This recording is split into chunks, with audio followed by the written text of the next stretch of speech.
Assalamualaikum warahmatullahi wabarakatuh. Bapak Ibu sekalian, apa kabar? Wabarakatuh. Ya, jumpa lagi di Balai Desa Logos Village. Ini saya Ahmad Zainuddin Afzan, kepala desanya, dan kali ini seminggu ke depan kita undang senior trainer kami, namanya Pak Iwan Pambudi. Selamat malam.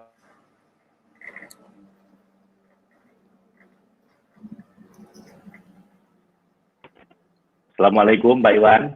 Waalaikumsalam warahmatullahi wabarakatuh. Pak Faiz. Selamat malam Pak Faiz. Baik, Bapak Ibu, sebelum kita lanjut, saya cek dulu apakah gambar kami berdua dan suara kami berdua bisa didengar dengan baik. Silahkan, mungkin Bapak Ibu ada yang bisa jawab di kolom chatting. Apakah suara kami berdua diterima dengan baik dan gambar kami berdua bisa jelas? Pak Reva, terima kasih Pak Reva, gambar jelas dan suara jelas. Baik, Bapak Ibu, sebelum nanti Pak Iwan menjelaskan materi beliau, saya perkenalkan dulu. Beliau ini senior trainer dari Chef. Udah berapa tahun Pak ngisi training Chef, Pak? Ini tahun ke-11, Mas. 11 tahun, Mas. Baik, jadi Pak Iwan udah 11 tahun, Bapak Ibu. Pak Iwan ini di Fakultas Psikologi UGM seniornya Pak Edi, Bapak Ibu. Yang kemarin seminggu yang lalu mengisi training, beliau ini seniornya Pak Endi, jadi kelompok psikologi UGM, Pak Endi dan Pak Iwan. Kalau saya, Pak Dani, Pak Eko, itu psikologi UNAIR. Nah, Bapak Ibu, Pak Iwan ini udah 11 tahun ngisi training chef, jadi udah sangat berpengalaman. Nah, tapi kali ini beliau nggak akan ngisi training tentang chef, tapi tentang ACT, atau sebuah teknik terapi yang sangat populer. Dan istri beliau bahkan meneliti di level PhD doktor waktu itu di Chicago.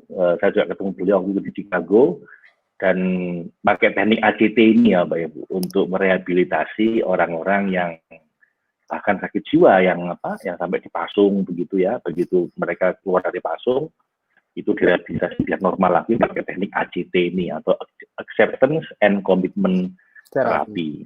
Nah, Bapak Ibu udah belajar chef sebagian di antara Anda, tapi nggak ada salahnya kita belajar teknik-teknik psikologi yang sekarang sedang populer, sedang ngehits di dunia psikoterapi. Nah, Anda belajar pada orang yang tepat, karena Pak Iwan dan Bu Nuning, istri beliau peneliti dari UGM, kuliah PhD di Chicago itu, spesialis di bidang ACT ini.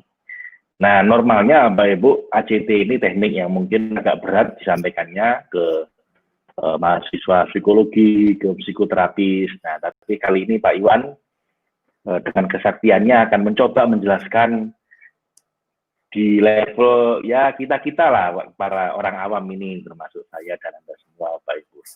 Semoga cukup bisa dipahami. Saya tahu betul Bapak Ibu menjelaskan sesuatu yang rumit dengan cara yang sangat sederhana itu tidak mudah. Ya. Penting kita jelaskan kepada profesor yang sama-sama ngerti bahasa rumit, tapi menyederhanakannya dengan bahasa yang mudah dipahami oleh kebanyakan di antara kita itu tidak mudah. Nah, untuk itu kita hargai, kita apresiasi usaha Pak Iwan Pambudi ini. Dan untuk selanjutnya, Pak Iwan, kami persilahkan. The stage is yours, Pak. Silahkan, Pak Iwan. Baik, Pak Faiz. Sebentar, sebelumnya kira-kira waktu kita diskusi ini sampai jam berapa ya Pak Faiz? Kira-kira 1 jam, 1 jam setengah Pak Iwan. Baik. 1 jam maksimal 1,5 jam. Mudah-mudahan selesai. Ya, nanti kalau ada materi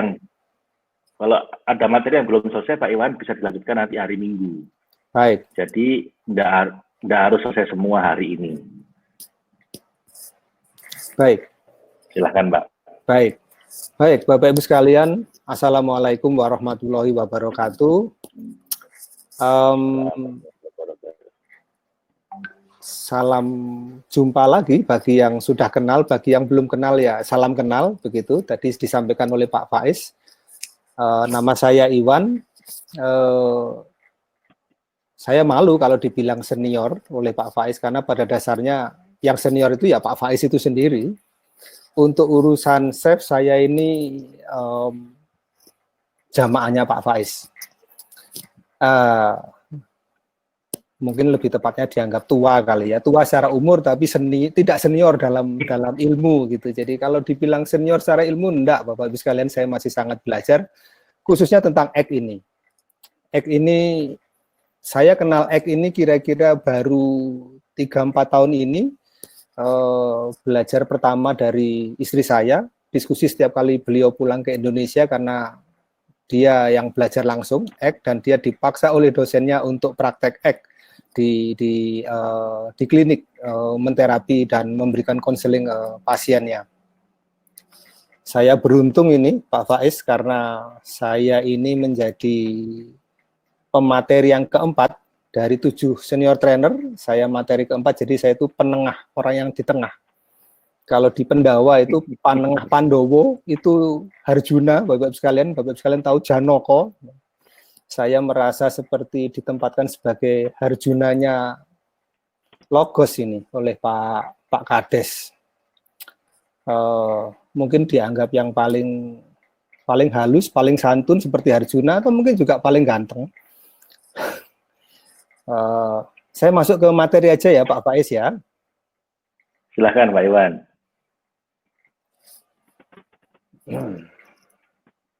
Dikenal juga dengan idaman wanita Pak Iwan itu. Makanya paling ganteng. Itu dulu Pak, guyonan. Sekarang saya tidak berani guyonan itu karena guyonan itu ternyata menakutkan. Menakutkan. Bapak Ibu sekalian, saya akan menyampaikan sebuah materi tentang pengelolaan stres, stress management with ACT.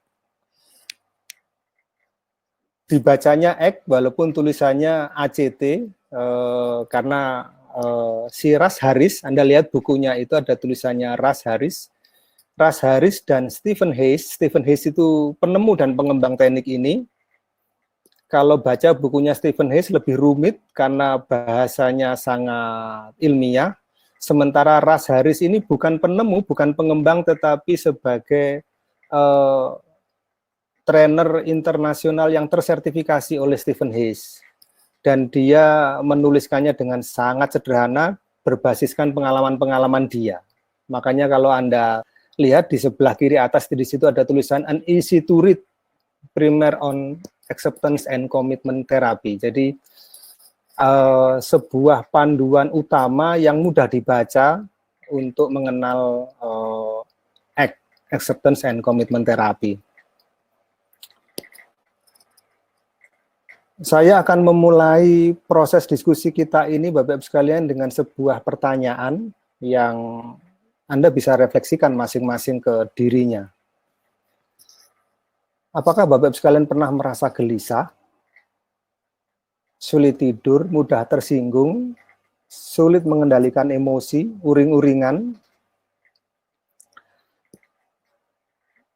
Rasanya kok kita semua pernah merasakan itu, paling tidak 1 di antara 5 itu. Bahkan mungkin beberapa di antara kita 5-5-nya bahkan mungkin.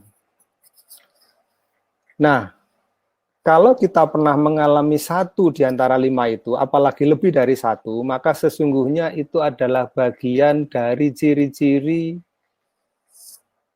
orang yang terkena stres. Saya menggunakan terminologi awam, Bapak Ibu sekalian. Stres itu di sini artinya orang yang dalam keadaan tertekan oleh suatu keadaan. Kalau dalam bahasa Inggris, stres itu sendiri artinya tekanan.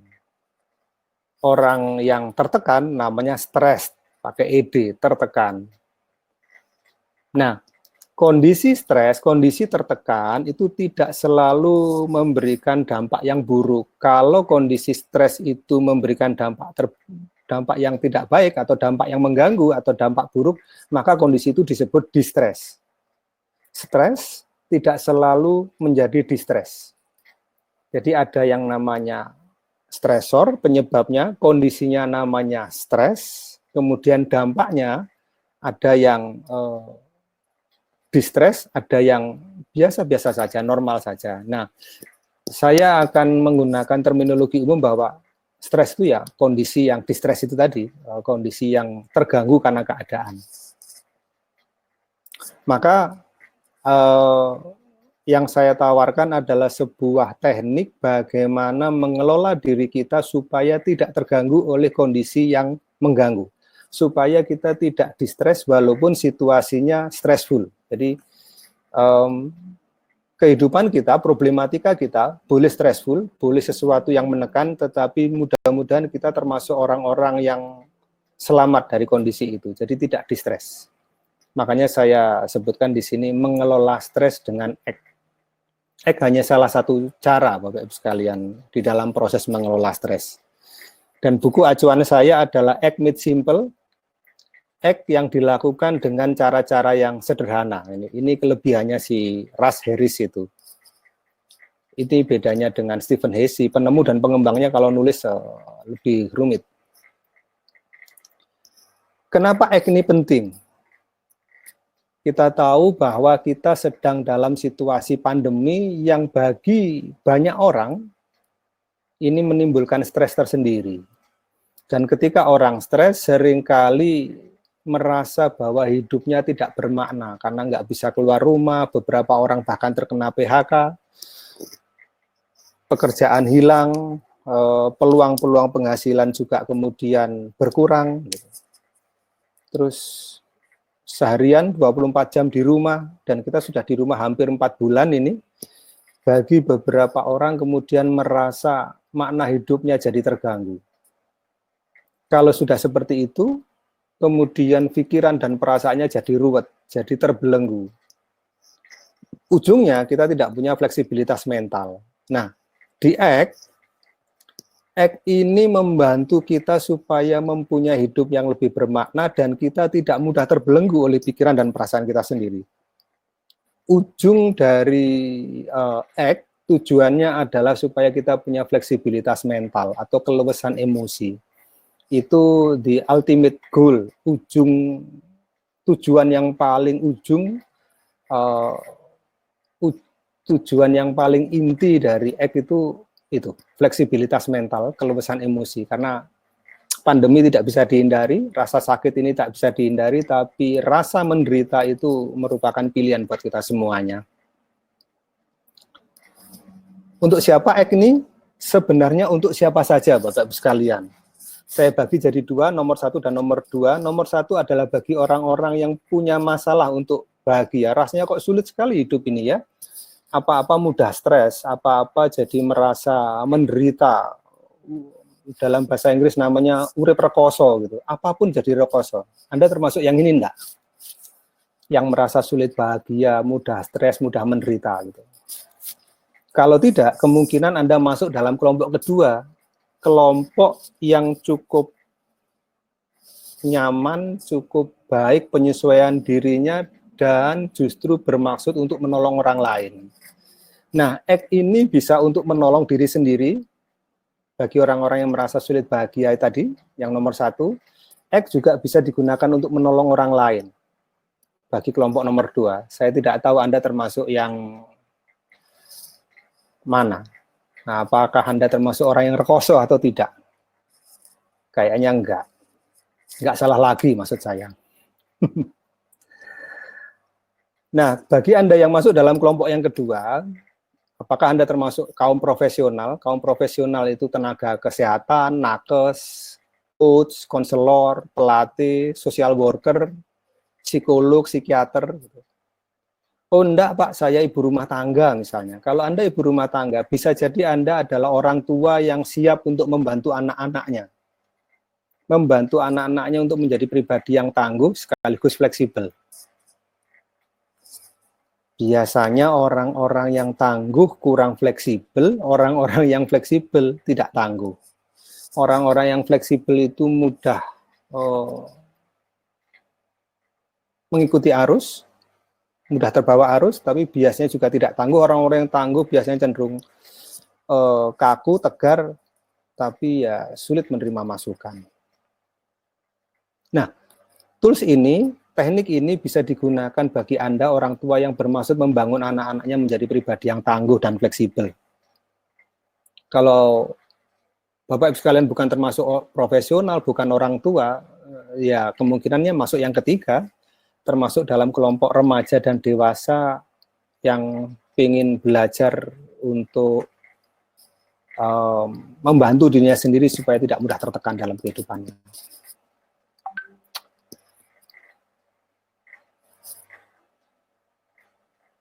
Saya tidak tahu Anda termasuk yang mana. Mudah-mudahan termasuk, kalaupun tidak profesional ya, mudah-mudahan termasuk pribadi yang tangguh sekaligus fleksibel. Kira-kira begitu Bapak sekalian ya. Jadi mari kita lihat. Apa itu ACT secara umum? ACT selayang pandang. ACT adalah singkatan dari Acceptance and Commitment Therapy. Terapi yang didasarkan pada penerimaan diri, penerimaan terhadap lingkungan, penerimaan terhadap situasi, tapi sekaligus diiringi sebuah komitmen. Komitmen untuk mencari solusi. Ujung dari ACT tadi sudah saya bilang, harapannya adalah seseorang punya psychological flexibility, keluasan mental, keluasan emosi, fleksibilitas psikologis Bapak sekalian. Jadi Anda lihat tulisan yang merah itu ACT itu tujuannya adalah psychological flexibility. Nah, apa ya Pak yang dimaksud dengan psychological flexibility adalah ketika kita punya kehidupan yang mindful, khusyuk, selaras dengan nilai-nilai kita. Dan kalaupun punya problematika, kita menerimanya bukan sebagai sebuah problem. Itu adalah problematika, dinamika kehidupan, tapi bukan sebuah problem, bukan sebuah masalah gitu loh. Jadi kehidupan ini kehidupan yang kaya, maksudnya kaya warna Bapak sekalian, bukan kaya materi. Artinya di situ kaya warna kehidupan itu ya ada marah, sedih, kecewa, sakit hati, cinta, bahagia, syukur, itu warna-warna kehidupan. Diterima dengan penuh, tidak perlu lari, tidak perlu escape, dan tetap melakukan segala sesuatunya berdasarkan makna. Makna itu values kehidupan kita masing-masing. Nah, si Russ Harris itu Bapak Ibu sekalian membuat sebuah pola di dalam ACT itu yang namanya hexaflex. Hexaflex itu terdiri dari dua kata, heksagonal dan fleksibel. Kenapa dibilang hexaflex? Karena bentuknya seperti segi 6 dan fleksibel. Fleksibel itu artinya bukan sesuatu yang kaku, tapi kita bisa mulai dari mana saja. Dia menyebutnya sebagai six-faced diamond, berlian bersegi 6. Berlian bersegi 6 yang fleksibel, yang di dalam berlian itu ada yang namanya psychological flexibility, keluasan mental. Berlian bersegi 6 atau heksagonal itu terdiri dari 6 sisi, Bapak Ibu sekalian. Sisinya itu ada yang namanya present moment, keberadaan kita hari ini di sini dan sekarang.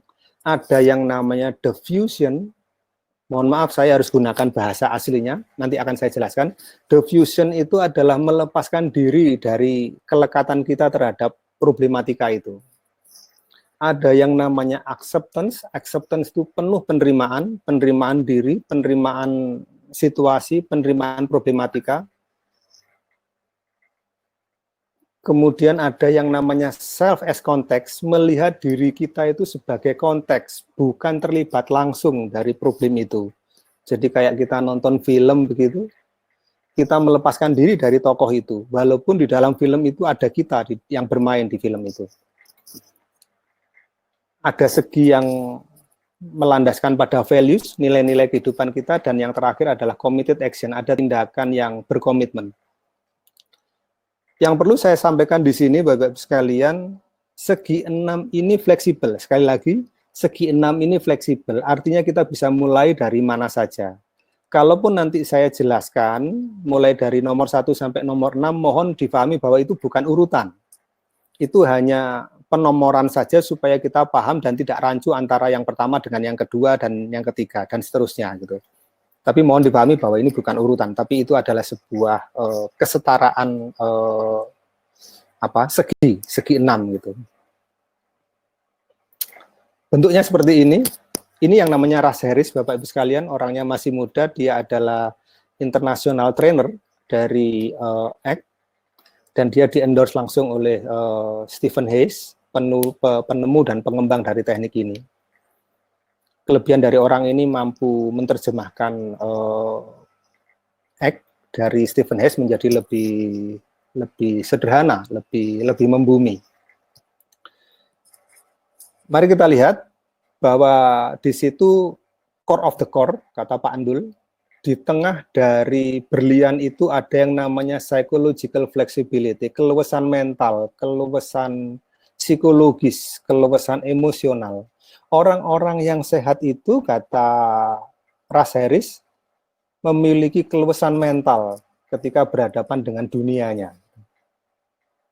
Dan keluasan mental itu terbangun kalau keenam hal ini terbangun dengan baik. Maka saya bilang, sebenarnya keenam ini tidak urutan, tetapi kita bisa mulai dari mana saja. Makanya dia bilang hexaflex, segi enam yang fleksibel. Ada present moment, ada values, committed action, self-as context, cognitive diffusion, acceptance. Nanti setelah ini, Bapak-Ibu sekalian, saya akan lebih banyak bicara tentang enam ini saja, plus latihan-latihannya bagaimana kita mengembangkan dari enam sudut atau enam sisi ini. Saya berharap setelah ini kita punya waktu seminggu untuk berdiskusi, dan setiap hari kita akan latihan di satu sisi itu. Satu hari kita latihan hanya satu sisi, harapannya setelah 6 hari kita menguasai 6 sisi itu. Nanti insya Allah minggu depan, hari Minggu, saya akan membuat rangkuman bagaimana lebih menyederhanakan dari 6 sisi itu. Nanti saya akan sampaikan yang namanya triflex, segitiga yang fleksibel. Tapi kita tidak bisa bicara triflex kalau kita belum menguasai yang namanya hexaflex ini, Bapak-Ibu sekalian. Kira-kira gitu ya, Bapak-Ibu sekalian ya.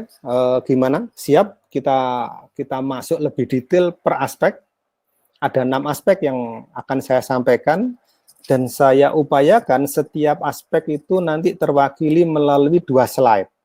Setiap aspek ada 2 slide. Slide pertama tentang pemahaman, slide kedua tentang how to-nya, bagaimana melakukannya. Gitu. Jangan lupa, ujung dari semuanya itu, intinya ultimate goal, core of the core-nya adalah psychological flexibility, supaya kita menjadi insan yang fleksibel, menjadi insan yang luas secara mental, luas secara emosional, gitu. Gitu ya, Bapak-Ibu sekalian ya.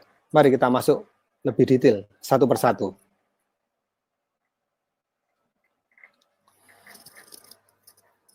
Sebelum saya berbicara lebih detail per aspeknya, mohon difahami Bapak-Ibu sekalian bahwa tujuannya adalah mendapatkan keluasan mental, sementara orang-orang yang bermasalah, orang-orang yang stres, orang-orang yang depresi, orang-orang yang punya gangguan mental, hampir bisa dipastikan adalah orang-orang yang memiliki inflexibility, memiliki kekakuan mental, kekakuan psikologis, kekakuan emosi. Nah, saya akan jelaskan dulu racunnya. Saya jadi ingat materi di TS, kalau Anda masih ingat, di TS itu kan ada yang namanya 5 sumber penderitaan. Nah, itu racun kehidupan, racun kebahagiaan. Nanti kan ada yang namanya 5 hal yang perlu diperbaiki, atau mungkin 5 hal supaya kita lebih mudah bahagia. Gitu. Nah, di sini ada 6 hal yang membuat seseorang menjadi tidak fleksibel, 6 hal yang membuat seseorang menjadi tidak luas hatinya, tidak luas emosinya, tidak luas mentalnya. Namanya psychological inflexibility. Yang pertama, berhubungan dengan present moment, berhubungan dengan saat ini, orang seringkali pikiran dan perasaannya tertarik pada past and or future, pada masa lalu dan atau pada masa depan. Anda perhatikan, orang-orang yang bermasalah seringkali pikiran dan perasaannya terganggu oleh masa lalu dan atau masa depan. Orang-orang yang terganggu dengan masa lalu, past, biasanya punya kecenderungan lebih mudah sedih, tidak menerima keadaan, kecewa, stres, depresi. Anda termasuk yang ini enggak? Mudah-mudahan tidak. Kalau tidak, Anda cek. Jangan-jangan kita termasuk orang-orang yang terganggu dengan masa depan, dengan future.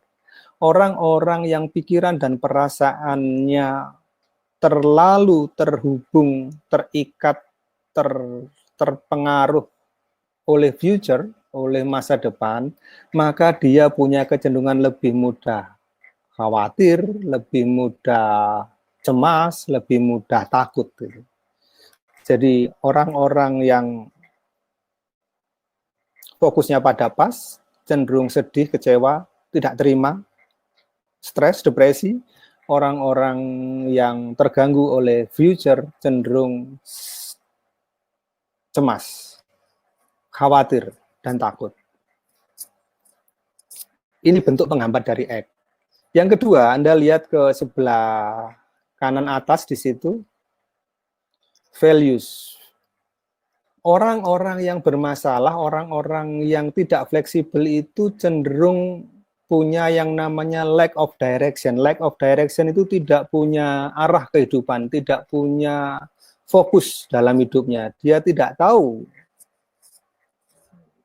apa yang harus dilakukan. Ya sudahlah, hidup ini ngalir aja. Anda pernah dengar kalimat seperti itu? Atau jangan-jangan kita sendiri yang termasuk yang punya pemahaman seperti itu? Yes, pokoknya hidup itu ngalir aja lah gitu loh. Hati-hati, jangan kepleset Bapak Ibu sekalian, itu bukan sikap pasrah. Karena pada dasarnya pasrah itu berorientasi pada hasil. Sementara lack of direction, orang yang mengalir itu biasanya tidak tahu apa yang harus dilakukan.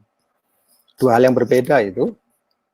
Makanya orang sering kali rancu antara fleksibel dengan plan. Anda tahu enggak bedanya fleksibel dan plan? Kalau plan, orang seringkali berubah-ubah tujuannya. Sementara kalau fleksibel itu orang bisa menyesuaikan diri caranya. Tujuannya tetap, tapi caranya yang berubah-ubah. Sementara kalau orang-orang yang plan yang berubah adalah tujuannya. Sama seperti gini, apa bedanya antara komit dengan kaku? Gitu. Komit berorientasi pada tujuan, kaku berorientasi pada cara. Kalau Anda tidak mau merubah cara, berarti Anda kaku. Kalau kita berorientasi pada tujuan kita, itu berarti namanya komit. Jadi yang perlu adalah komit and fleksibel. Komit pada tujuannya, fleksibel pada caranya. Berikutnya yang ketiga, orang-orang yang infleksibel, orang-orang yang tidak fleksibel, orang-orang yang punya potensi, punya gangguan mental, punya gangguan emosi, orang-orang yang mudah stres, mudah depresi, tidak punya yang namanya committed action. Bapak-Ibu sekalian, Anda lihat di kanan bawah itu, mereka cenderung inaction, tidak bertindak, tidak beraksi, atau cenderung stuck. Stuck itu kalau sudah melakukan sesuatu ya cuman pokoknya itu aja. Hanya itu yang dia pahami dan hanya itu yang dia anggap benar. Tidak ada kebenaran yang lain. Stuck. Stuck itu sangat dekat dengan inaction. Kalau sudah stuck nggak mau aksi yang lain. Nah, kita termasuk yang itu enggak. Mudah-mudahan tidak. Berikutnya yang ketiga, yang menjadi penghambat X, orang-orang yang cenderung infleksibel dalam emosinya adalah melihat dirinya sebagai konten. Anda lihat yang merah itu, self as content. Self as content itu, bayangkan kalau kita nonton film, Bapak Ibu sekalian, kita menjadi bagian dari film itu. Kita terlibat di dalam film itu dengan segala suka dukanya, dengan segala problematikanya. Orang-orang yang melihat dirinya self as content biasanya akan sulit sekali keluar dari problematika karena dia tidak mampu memandang di luar dirinya. Ini bedanya dengan self as context. Nanti saya akan jelaskan bahwa self as context itu seperti orang kalau nonton film, ya dia sebagai penonton, Walaupun ketika kita menonton film, ada tokoh kita, ada sosok kita di dalam cerita film itu. Tapi kita bisa melihat sosok kita secara objektif di situ. Nah, orang-orang yang melihat dirinya ruwet di dalam problematika karena dia menganggap dirinya self as content. Dia memandang dirinya bagian dari keruwetan itu. Semakin dia merasa bahwa hidupnya ruwet dan dia diruwetkan oleh problematika, semakin dia tidak bisa keluar dari keruwetan hidupnya. Self as content itu terperangkap dalam keruwetan hidup. Yang kiri bawah, Anda perhatikan Bapak-Ibu sekalian, Eck meminta kita untuk diffusion, lepas dari keterikatan secara pikiran. Nah, orang-orang yang infleksibel, orang-orang yang tidak luwes itu punya kecenderungan cognitive fusion. Cognitive fusion itu pikirannya nempel, fuse itu nempel, lekat, lengket, nempel, lekat, lengket. Kita memandang segala sesuatunya itu ya dengan pikiran kita yang nempel dengan problem itu. Jadi kita hampir-hampir nggak bisa membedakan antara problem dan pikiran kita. Pikiran kita itu sumber problem, problem itu mempengaruhi pikiran kita. Sudah. Itu jadi ruwet namanya. Itu namanya cognitive fusion. Kita nggak bisa lepas. Nah, di Eck nanti kita akan diajarkan bagaimana diffusion. Diffusion itu melepaskan diri dari kelekatan pikiran itu. Melihat pikiran sebagai sebuah proses berpikir. Jadi memandang segala sesuatunya, melihat pikiran, bukan memandang sesuatu dari pikiran. Gitu. Nanti kita akan diskusi lebih dalam. Terakhir, last but not least, saya sebutkan terakhir bukan berarti ini yang paling tidak bermakna, tetapi hanya karena urutan saja. Orang-orang yang tidak fleksibel itu, Bapak-Ibu sekalian, tidak punya acceptance, tidak punya penerimaan. Mereka cenderung menolak atau mengingkari pengalaman. Experiential avoidance. Tidak bisa terima dengan masa lalunya, tidak bisa terima dengan kondisi hidupnya. Kok bisa-bisanya ini terjadi padaku? Kalau berdoa, why God, why? Ya Tuhan, kenapa ini terjadi padaku? Why it happened to me, God? Kenapa kau limpahkan kehidupan yang sedemikian berat kepadaku? Anda termasuk yang berdoa seperti itu, enggak? Kalau doa kita seperti itu, jangan-jangan kita termasuk orang-orang yang menolak atau menyangkal atau mengingkari pengalaman. Padahal kunci untuk fleksibel adalah acceptance, menerima sepenuhnya apapun yang terjadi dalam hidupku. Ya Allah, aku ikhlas, aku pasrah. Acceptance, kalau dalam self itu namanya ikhlas. Kira-kira itu, Bapak-Ibu sekalian, bentuk penghambatnya silakan diantisipasi. Anda terjebak yang mana? Ini adalah racun dari inflexibility, racun kekakuan hidup, racun dari ketidakluasan mental. Ada 6. Mudah-mudahan Anda tidak terkena. Dan kayaknya tidak salah lagi. Ini racunnya, Bapak-Ibu sekalian, setelah ini saya akan sampaikan penawarnya, antidotnya. Penawarnya ada 6. Anda perhatikan yang merah-merah itu? Yang merah-merah itu adalah tindakannya supaya kita bisa masuk ke aspek-aspek itu. Yang merah-merah itu adalah penawar dari racun yang tadi. Yang pertama adalah bagaimana supaya kita bisa present moment. Jadilah pribadi yang here and now, di sini sekarang, khusyuk, hadir penuh, sadar utuh. Pak, bagaimana caranya? Nanti setelah ini. Saya baru membuat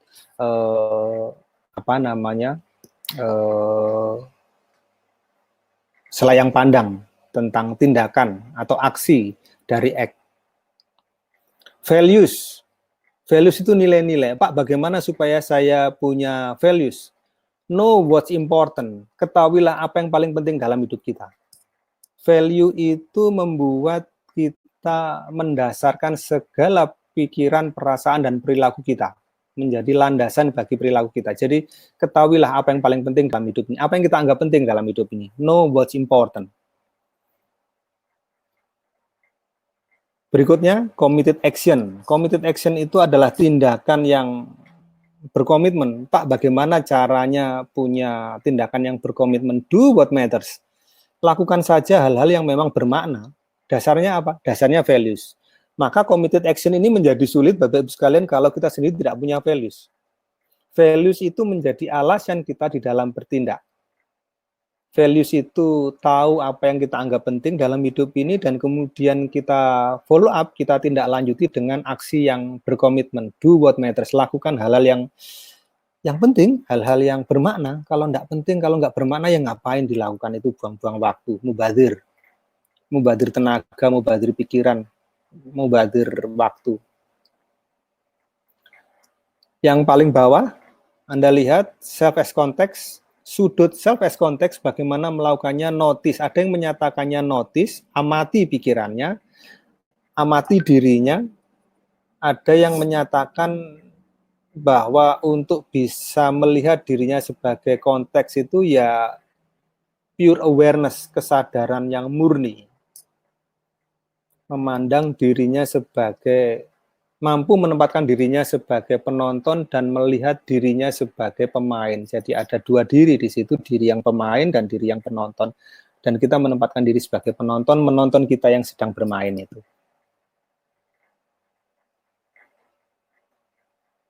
Saya ketika belajar teknik ini pertama kali itu merasa kagum. Bukan kagum pada teknik ini, tapi kagum pada budaya kita. Kebetulan saya ini orang Jawa, Bapak-Ibu sekalian, yang dibesarkan dalam budaya Jawa. Bapak Ibu saya Jawa, saya lahir di Surabaya, sampai SMA di Surabaya, lulus SMA saya ke Jogja. Saya kenal dengan yang namanya cerita wayang, kenal yang namanya budaya wayang, dan saya suka nonton wayang, baik wayang kulit maupun wayang wong, live gitu. Kebetulan bapak saya sendiri itu dulu pada waktu masih remaja sempat jadi pemain wayang, jadi saya itu banyak berdiskusi tentang wayang dengan bapak saya, almarhum. Jadi ada satu tokoh di dalam dunia pewayangan yang namanya Hanuman. Tidak banyak tokoh di dalam dunia pewayangan yang hidup di dua zaman, di dua era pewayangan. Anda tahu Bapak sekalian, wayang itu secara garis besar ada dua zaman atau dua era. Yang pertama adalah namanya zaman Ramayana, tokoh utamanya Rama, Sinta, Rahwana, dan Hanuman. Kemudian ada zaman yang namanya Mahabharata. Tokoh sentralnya ya Pandawa dan Kurawa. Peperangan dua saudara besar itu, Pandawa dan Kurawa. Jadi ada dua zaman yang berbeda, zaman Ramayana dan zaman Mahabharata dengan tokoh-tokoh yang masing-masing yang berbeda. Tapi yang menarik di antara di dua zaman itu ada satu tokoh yang hidup di antara di dua zaman itu. Sejak zaman Ramayana maupun Mahabharata yang namanya Hanuman itu atau Anoman.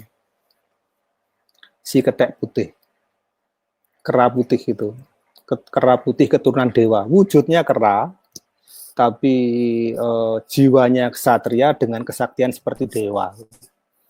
Jadi Hanuman itu diceritakan punya kesaktian yang namanya Rogo Sukmo. Rogo Sukmo ada yang menyatakan mecah rogo, ada yang menyatakan mecat rogo. Tapi intinya adalah dia mampu keluar dari dirinya sendiri dan kemudian bisa melihat dirinya sendiri. Nah, saya merasa ketika belajar tentang self as context, oh ini ilmunya Hanuman, saya pikir gitu. Mudah bagi saya memaknai self as context atau diffusion ini sebagai ilmunya Hanuman.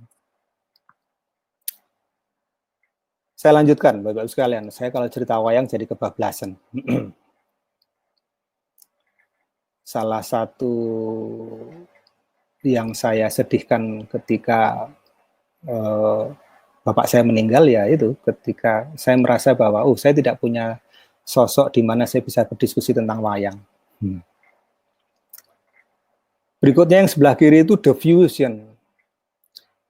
Aspek diffusion adalah aspek di mana kita memisahkan diri dari keterlekatan pikiran kita dengan si problem itu.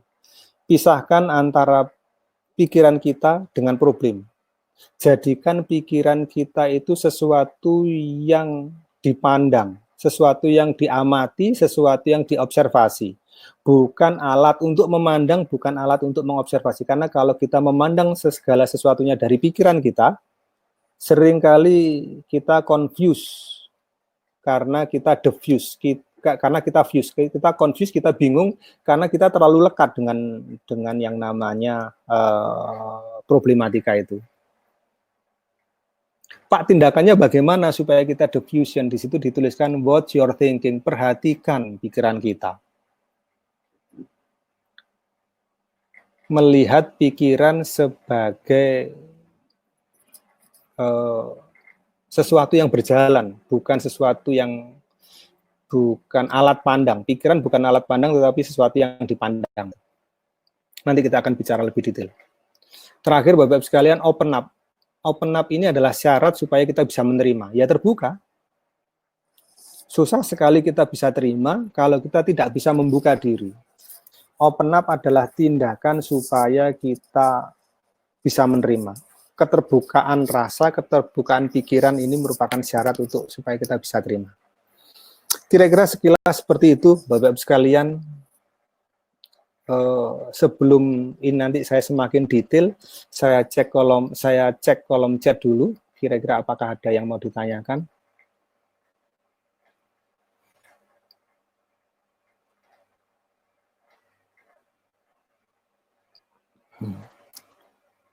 Waalaikumsalam, Bu Irdaningsih. Saya cek pelan-pelan ya, Bu, sambil saya memberikan kesempatan diri saya sendiri untuk istirahat sebelum saya nanti bicara detail.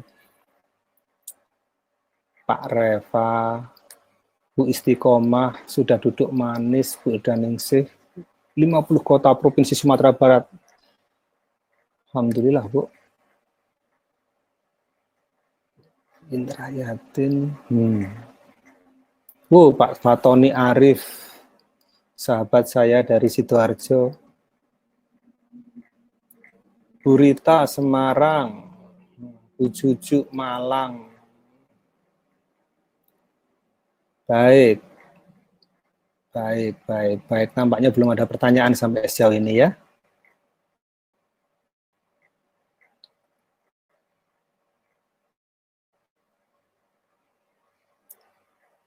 Pak Dani Hernowo diskusi wayang sama saya, Pak. Oh iya. Kalau bapak saya itu mantan pemain wayang, kalau nggak salah bapaknya Pak Dani ini mantan dalang. Baik, saya masuk ke hal-hal yang lebih detail, Bapak-Ibu sekalian. Yang pertama, cognitive diffusion. Anda perhatikan gambar ini. Mudah-mudahan gambar ini mampu menjelaskan apa itu yang dimaksud dengan cognitive diffusion. Cognitive diffusion adalah proses melepaskan diri dari kelekatan pikiran kita.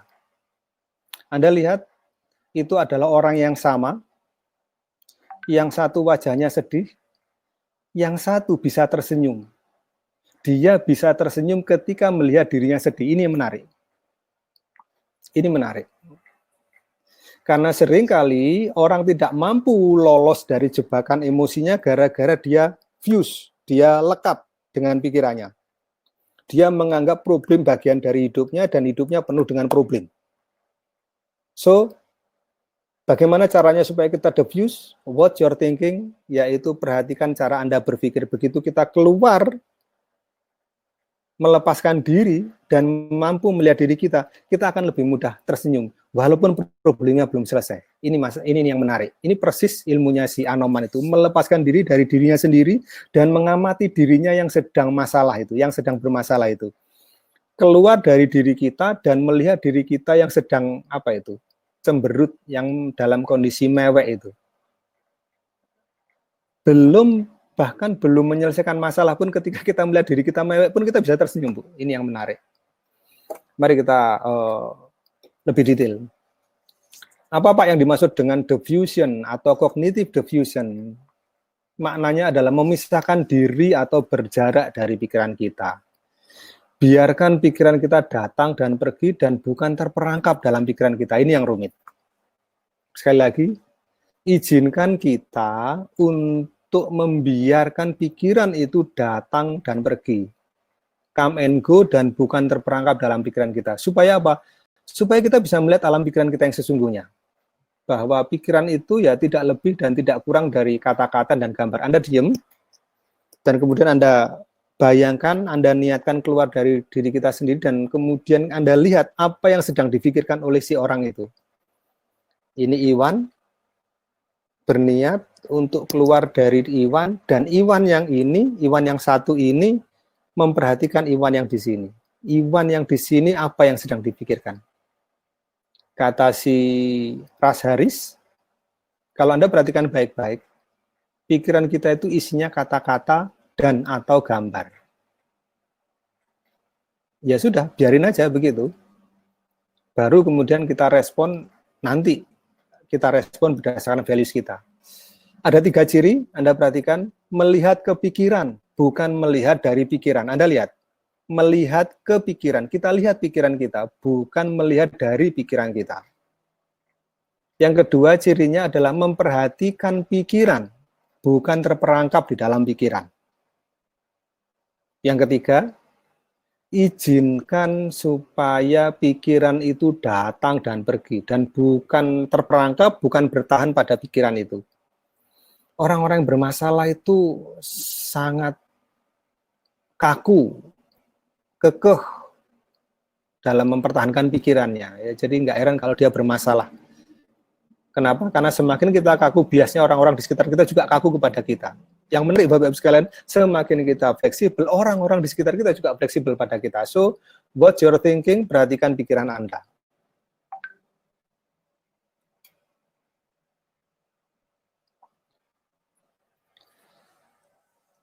Slide ini adalah latihan, Bapak-Ibu sekalian. Tadi saya sudah bilang, setiap aspek saya sampaikan dalam bentuk dalam 2 slide.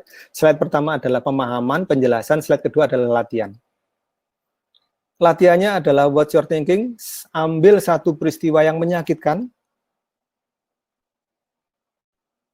Ini nanti akan menjadi latihan kita malam ini. Ambil satu peristiwa yang menyakitkan, rasakan rasa sakit itu, dan kemudian pisahkan diri Anda keluar dan berjarak dengan pikiran tersebut. Maksud saya begini, hadirkan sebuah peristiwa yang menyakitkan, bayangkan orangnya, bayangkan kalimatnya, munculkan perasaannya, dan Anda mulai perhatikan apa yang Anda pikirkan itu.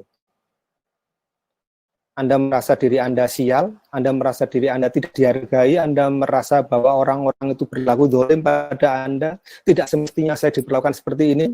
Nah, kalau sudah mulai pikiran seperti itu, Anda keluar dari diri Anda, dan kemudian Anda amati. Anda lihat nomor 2, amati. Lihat dan perhatikan pikiran tersebut. Apa kata-kata yang muncul atau apa gambar yang muncul. Dan kalau sudah seperti itu, biarin aja pikiran tersebut berjalan, datang dan pergi, berkelebat begitu. Ketika pikiran itu diberi ruang yang cukup, Bapak-Ibu sekalian, ada 2 kemungkinan, kata si Ras Haris, ada 2 kemungkinan. Dia pergi dengan sendirinya karena merasa sudah diberi cukup ruang, atau bagian dari pikiran kita yang lain tiba-tiba bisa merespon dengan jernih. Saya tidak tahu apa yang terjadi dengan Anda nanti, tapi Anda coba. Diffusion ini akan menjadi latihan kita malam ini. Ambil satu peristiwa yang menyakitkan, kemudian pisahkan diri Anda, keluar, persis seperti si Hanuman tadi, amati diri Anda sendiri, apa yang sedang difikirkan oleh orang yang sedang merasa kesakitan itu, painful itu, dan kemudian Anda lihat, adakah kata-kata atau gambar yang muncul? Biarkan dia berkelebat, berjalan, datang dan pergi. Cukup sampai di situ. Nanti Anda akan ketemu dengan sendirinya. Apakah Anda ketemu jawabannya, atau bahkan mungkin nggak ketemu jawabannya, tapi tiba-tiba saja pikiran Anda jauh lebih rileks karena memberikan dia ruang yang cukup. Bisa ini, Bapak-Ibu sekalian? Sebelum nanti saya respon pertanyaan, Bapak-Ibu sekalian, saya masuk ke aspek yang kedua. Aspek yang kedua adalah acceptance. Bentuk perilakunya adalah open up. Pak, bagaimana saya bisa menerima dengan kondisi yang sangat sakit ini? Kalau Anda sudah ada pertanyaan itu, artinya itu menunjukkan bahwa kita belum terbuka. Maka latihan dari acceptance adalah terbuka, menerima rasa sakit itu apa adanya. Saya berikan gambar seperti ini, Bapak-Ibu sekalian, harapannya bisa membantu kita. Gitu.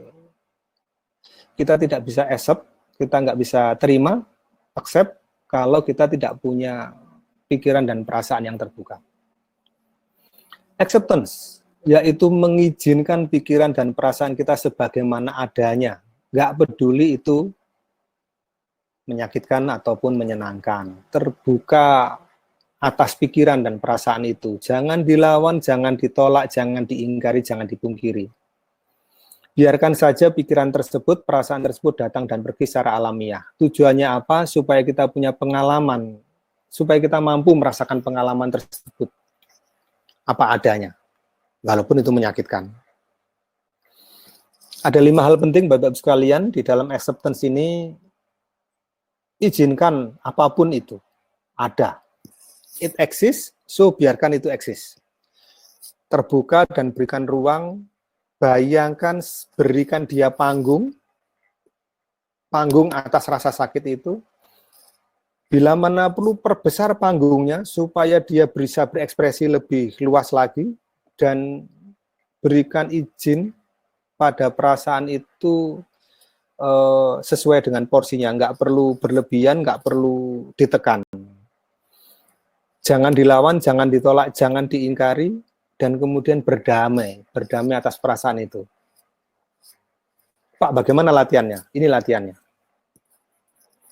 Mirip dengan yang diffusion tadi, Bapak-Ibu sekalian. Ambil situasi yang menyakitkan dalam hidup ini, izinkan perasaan itu muncul, jangan dilawan, jangan ditolak, jangan diingkari, terima.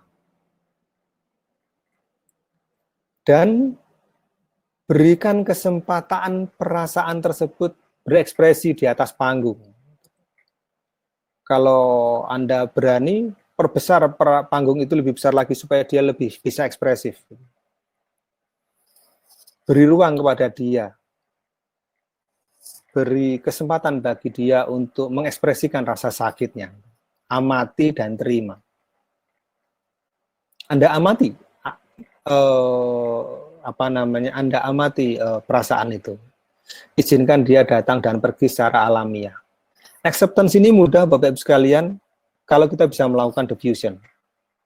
Kalau kita sulit melakukan diffusion, biasanya kita juga akan kesulitan acceptance. Tapi kalau kita bisa melakukan acceptance, bisa terbuka dengan memberikan kesempatan perasaan kita untuk manggung dan kita berikan panggung yang luas gitu, maka biasanya kita juga mudah untuk melakukan diffusion. Insya Allah ini akan menjadi latihan kita malam kedua. Begitu Bapak-Ibu sekalian, kita sudah latihan 2. Saya cek kolom chat dulu.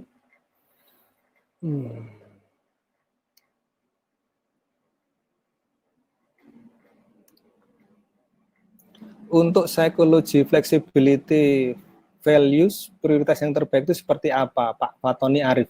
Pak, belum sampai ke values ya, Pak. Nanti insya Allah kita akan sampai values seperti setelah ini. Ya, Pak Fatoni Arif, terima kasih perhatiannya. Belum sampai pada values. Pak Ringga Ari, salam kenal dari Surabaya. Salam kenal balik, Pak.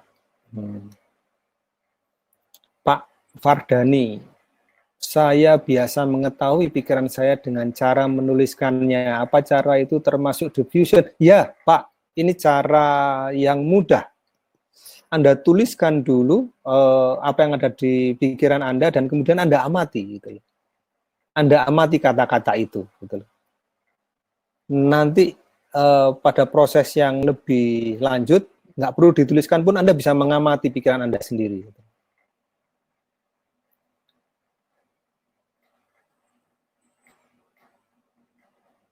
Bu Umu Umar, tolong diberikan contoh konkret untuk latihan pertama. Oke, saya ulangi lagi. Untuk latihan yang pertama ya, Bu ya.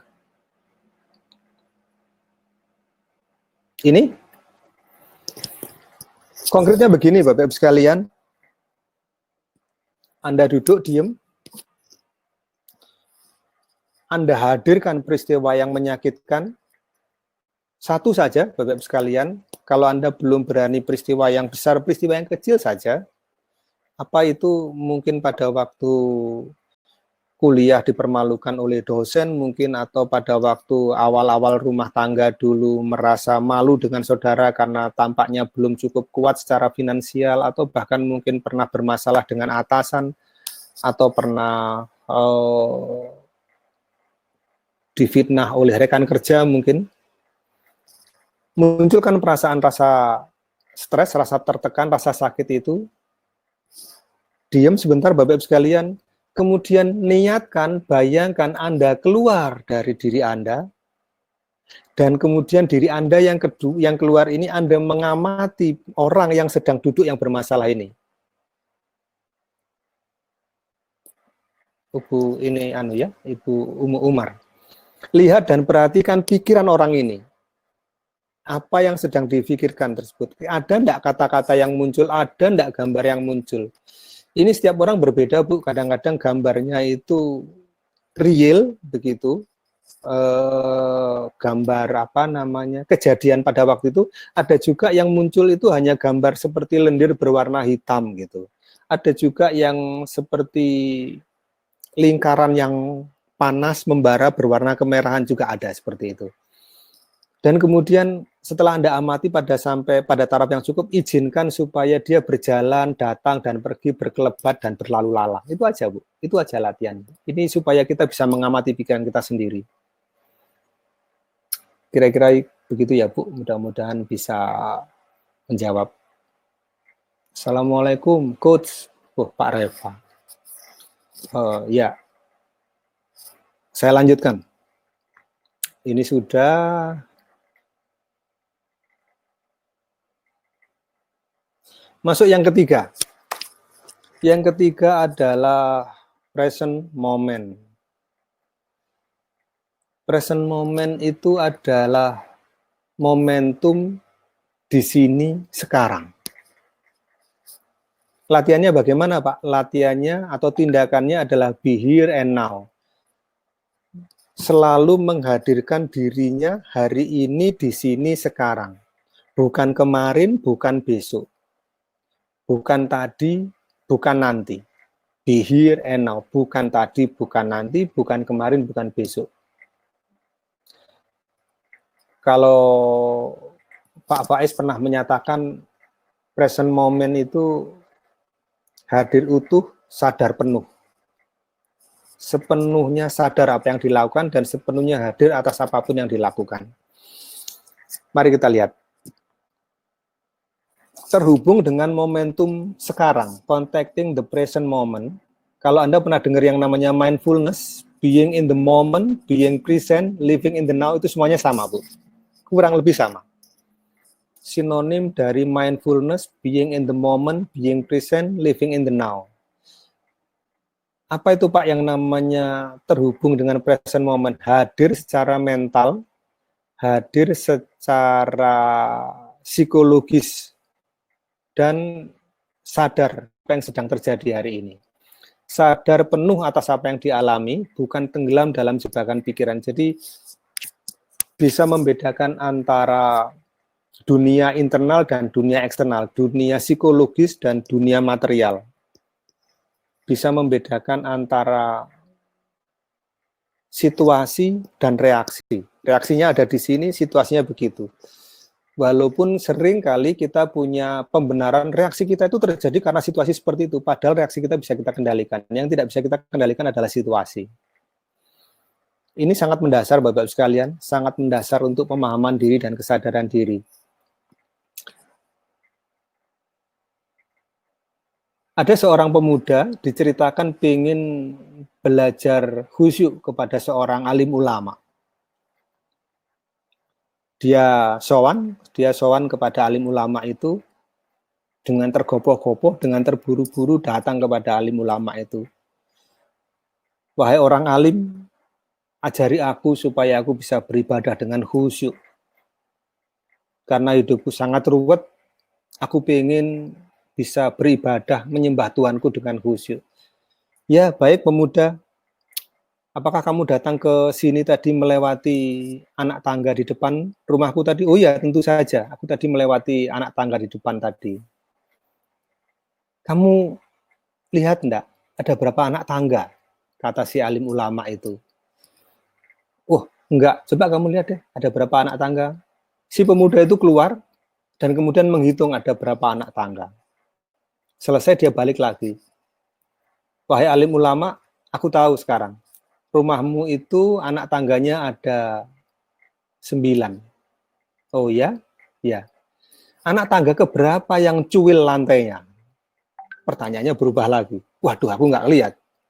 Ya sana, dihitung dulu, dilihat dulu. Gitu.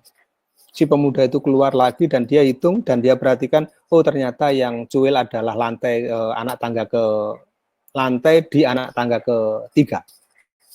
Balik lagi, wahai orang alim, anak tangga ketiga yang cuil. Bukan itu pertanyaanku. Pertanyaanku adalah di sana tadi ada berapa sandal? Balik lagi itu si pemuda itu dan kemudian dia lihat, oh ada sandal. Dia hitung jumlahnya 4. Balik lagi. Jumlahnya 4, wahai alim, jumlah 4 itu ada berapa yang di sebelah kanan tangga dan berapa di sebelah kiri. Sampai di situ alim si pemuda itu baru diam. Kenapa kamu selalu merubah pertanyaan ya? Gitu. Kenapa setiap kali aku punya jawaban kamu merubah lagi? Gitu. Si alim ulama itu bilang begini, wahai pemuda, ketahuilah kita tidak bisa khusyuk dalam hidup kita kalau kita sendiri tidak khusyuk di setiap perilaku kita. Kita tidak bisa khusyuk dalam perilaku kita kalau kita sendiri terlalu banyak didorong oleh pikiran-pikiran yang pengen cepat sampai. Aku pengen kamu berjalan dengan khusyuk sampai ke ruanganku ini, melewati tangga dengan khusyuk. Nggak usah kamu hitung, kalau kamu khusyuk kamu akan tahu dengan sendirinya. Berapa anak tangga, lantai keberapa yang cuil, ada berapa sandal. Gitu. Khusyuk itu dimulai dari hari ini, di sini, dan sekarang. Hadir penuh, sadar utuh. Sebenarnya itu sudah proses ngaji sebenarnya, proses latihannya si pemuda itu yang diberikan oleh si alim ulama itu. Latihannya present moment bagaimana Pak? Latihannya adalah be here and now. Di sini dikatakan from a 10 second to a 10 day exercise. Latihannya bisa dari mulai 10 detik sampai nanti kita tingkatkan menjadi 20 detik, 30 detik, 1 jam, sampai bahkan 10 hari. 10 days exercise. Tapi semuanya dimulai dari 10 second. Caranya bagaimana? Lakukan observasi, perhatikan atas apa yang sedang Anda alami hari ini. Di situ dikatakan fokus dan sadar pada pengalaman yang sedang terjadi. Apa yang sedang Anda alami? Sedang makan, sudah khusyuk fokus pada proses makan itu sendiri. Sedang berjalan, fokus pada cara Anda melangkah. Saya bahkan pernah mendengar cerita seorang wali. Ini saya dapat cerita dari seorang ulama besar gitu. Ada seorang wali kalau berjalan itu seolah-olah dikelilingi oleh para malaikat yang menjaga gitu. Sampai kemudian ditanya, wahai waliullah, kok bisa ya Anda berjalan dengan sangat hati-hati, seolah-olah dijaga oleh malaikat di sekeliling Anda? Si waliullah tadi menjawab bahwa saya berjalan sangat hati-hati karena saya tidak yakin di langkah keberapa saya akan mati. Jadi setiap langkah itu saya sangat hati-hati, seolah-olah saya akan melangkah yang terakhir karena langkah itu adalah langkah kematian saya. Jadi latihannya begitu, Bapak-Ibu sekalian. Nomor 1, perhatikan pengalaman apa yang sedang terjadi. Anda sedang makan, Anda sedang minum, Anda sedang mandi, mungkin Anda sedang mengendarai mobil. Berikutnya, kemudian Anda pisahkan perasaan dan pikiran Anda terkait dengan pengalaman tersebut dan Anda terima perasaan tersebut. kemudian biarkan dia lewat. Gitu. Lagi-lagi, Anda latihannya adalah duduk, diem, 10 detik, rasakan pantat Anda menempel di kursi, punggung Anda menempel di sandaran, rasakan kaki Anda menempel di kaki di lantai itu, dan kemudian apapun perasaan yang muncul, apapun pikiran yang muncul, Anda pisahkan, Anda lepaskan, dan kemudian Anda terima sepenuhnya pengalaman itu. Mungkin sulit pada awalnya, tapi kalau Anda bisa lewati 10 detik, nanti Anda akan ketagihan karena khusyuk present moment ini sangat nikmat. Kita akan menikmati setiap momentum kehidupan kita, setiap desahan nafas kita, sehingga kita jadi jauh lebih hati-hati. Ini yang ketiga, Bapak-Ibu sekalian, present moment. Saya lanjutkan yang keempat, self as context. Anda perhatikan gambar ini, Bapak sekalian. Anda bisa membedakan enggak? Ini siapa menggambar siapa, atau yang mana menggambar yang mana? Self as context itu melepaskan diri dari keterikatan sebuah peristiwa, sebuah kejadian. Saya ingin mengajak Anda membayangkan kita nonton film, dan di film itu salah satu tokohnya adalah diri kita sendiri. Lawan dari self as context adalah self as content. Self as content itu adalah memandang dirinya bagian dari film itu. Self as context memandang dirinya sebagai penonton dari film itu. Jadi self as context itu merupakan titik pandang mengamati pikiran dan perasaan supaya kita bisa memperhatikan diri kita yang sedang main film itu. Tujuannya supaya kita punya kesadaran diri sendiri dan terpisah dari pikiran dan perasaan kita. Anda pernah hanyut enggak, Bapak sekalian, ketika nonton film? Terharu begitu? Tapi seberapapun dalamnya Anda terharu, Anda tahu bahwa Anda bukan bagian dari film tadi. Benar enggak?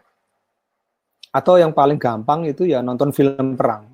Seseru apapun film perang itu, rasa-rasanya kok kita nggak akan takut mati ketembak hanya gara-gara nonton film tadi, kan begitu. Sehebat apapun dahsyatnya film perang itu, kita tahu bahwa kita sedang nonton, gitu. Bukan bagian dari tokoh di dalam itu. Nah, orang-orang yang fleksibel mentalnya, orang-orang yang luas hatinya itu mampu menempatkan dirinya sebagai penonton. Walaupun dalam proses film itu kita adalah bagian dari film itu. Kalau orang menempatkan dirinya sebagai penonton, sebagai sosok di dalam film itu, maka dia punya peluang ruwet pikirannya, karena dia tidak bisa keluar dari jebakan film, sementara dia bermasalah dengan dirinya sendiri, dia bermasalah dengan lingkungannya, dia bermasalah dengan problemnya. Self as context adalah menempatkan diri sebagai titik pandang terhadap diri kita sendiri. Kita memandang diri kita sebagai bagian dari skenario Allah. Sebagai gambaran, Bapak-Ibu sekalian, ada 3 bentuk diri.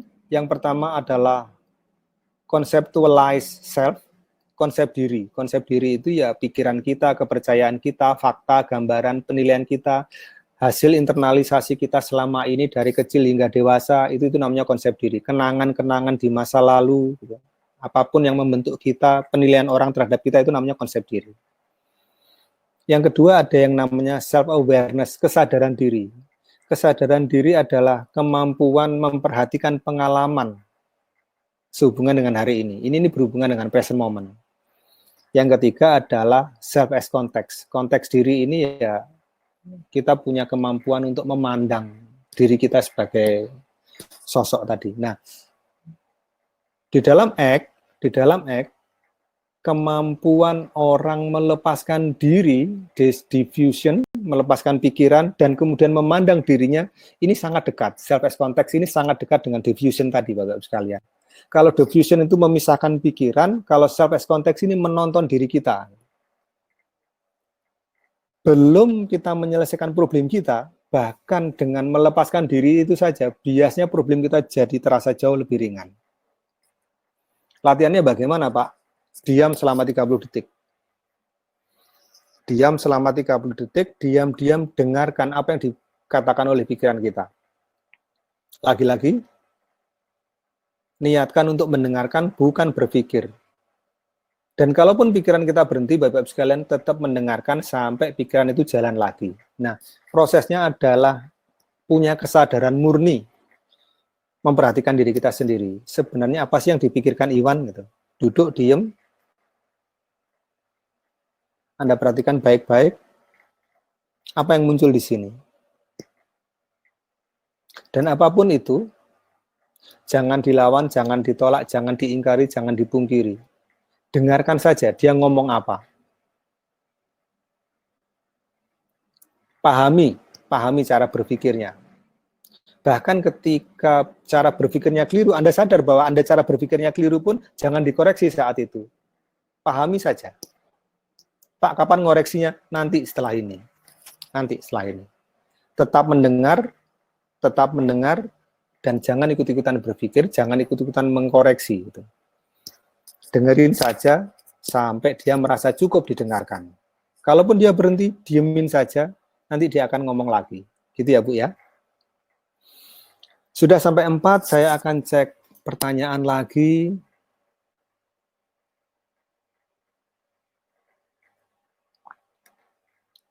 Ibu Lia, apakah hadir penuh saat ini berarti tidak boleh memikirkan planning untuk masa depan? Loh, boleh sekali, Bu. Memang sebaiknya hidup ini juga punya planning, tetapi jangan sampai planning itu menimbulkan kecemasan, kekhawatiran, ketakutan pada masa depan, dan itu mengganggu kualitas hidup kita. Jangan sampai quality of life kita terganggu hanya gara-gara planning yang kita bikin sendiri. Planning itu kan maksudnya supaya mudah kita bertindak, supaya kita terarah di dalam bersikap gitu loh. Tapi jangan sampai planning itu mengganggu kebahagiaan kita gitu. Jadi planning tempatkan sebagai planning, sebagai peta. Tapi apapun yang kita lakukan ya hari ini toh Bu. Planning itu nggak ada artinya kalau tidak dieksekusi hari ini. Jadi tetap aja fokusnya pada hari ini, di sini dan sekarang. Apapun planningnya, itu tidak akan terjadi apa-apa sepanjang kita tidak mengeksekusinya hari ini, di sini, dan sekarang kan gitu, Bu. Jadi, bukan tidak boleh, harus memikirkan planning untuk masa depan. Planning untuk anak, menabung, beli asuransi, menyiapkan beasiswa untuk anak, ya tentu saja perlu, Bu. Tapi jangan sampai itu merusak kebahagiaan kita. Ibu Rita, beda latihan pertama dan kedua tipis sekali ya Bu ya, Pak ya. Latihan kedua dan latihan ketiga. Latihan pertama dan kedua. Latihan pertama itu adalah diffusion, latihan ketiga itu acceptance. Bedanya di pikiran dan perasaan, Bu. Kalau yang pertama itu Anda amati pikiran kita dan kita lepaskan dari pikiran kita. Kalau acceptance itu diterima perasaannya. Kalau diffusion itu keluar dari pikiran dan mengamati pikiran, kalau acceptance itu menerima. Jadi fokusnya berbeda, caranya juga berbeda. Yang satu mengamati, yang satu menerima. Sementara itu, Bapak-Ibu sekalian, saya masuk ke yang dua yang terakhir, yang kelima, values. Values itu nilai-nilai, tapi saya agak kesulitan menerjemahkannya menjadi nilai, karena nilai itu seperti identik dengan angka. Jadi izinkan saya menerjemahkan values, ya values gitu aja. Tapi ya, Anda paham maksud saya, values itu adalah nilai-nilai. Apa yang dimaksud dengan values? Values adalah landasan ketika kita mengambil keputusan, mengambil tindakan. Bagaimana caranya? Know what's important, apa yang Anda anggap penting dalam hidup ini. saya tidak tahu apakah gambar ini bisa menjelaskan Bapak Ibu sekalian, tapi saya mencoba untuk mencari gambar yang mudah-mudahan bisa mempermudah pemahaman kita. Apapun sikap kita, apapun pikiran kita, harus berlandaskan values. Sesuatu yang kita anggap penting dalam hidup ini apa?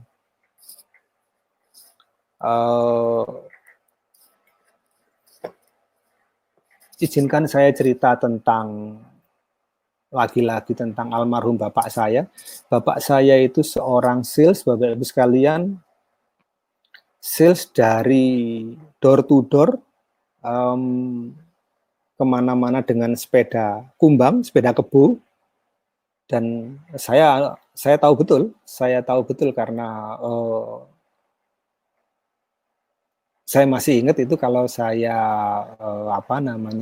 TK atau bahkan mungkin sampai awal SD kelas 1 atau kelas 2 saya masih dibonceng dengan sepeda itu. Sampai suatu saat saya tidak tahu posisi beliau apa, kemudian jadi punya motor. Pada proses berikutnya saya SMP itu bapak saya punya mobil bekas gitu. Sampai pada proses berikutnya mengganti mobil dengan yang lebih baik gitu. Nah, bapak saya itu selalu mengatakan bahwa hidup adalah berjuang. Gitu. Jadi apapun yang dilakukan itu dalam rangka perjuangan. Gitu. Dan itu selalu ditekankan berulang kali di level apapun bapak saya, di level apapun kehidupan kami pada waktu itu, di level itu selalu berjuang. Berjuang apa? Berjuang untuk menjadi pribadi yang lebih baik, berjuang untuk bekerja lebih baik, berjuang untuk menciptakan kehidupan yang lebih baik gitu. Saya ingat itu ketika saya SMA di Surabaya, bapak saya itu pada waktu itu, bapak dan ibu saya dan adik-adik itu tinggal di Banjarmasin. Saya pisah dengan orang tua itu sejak SMA.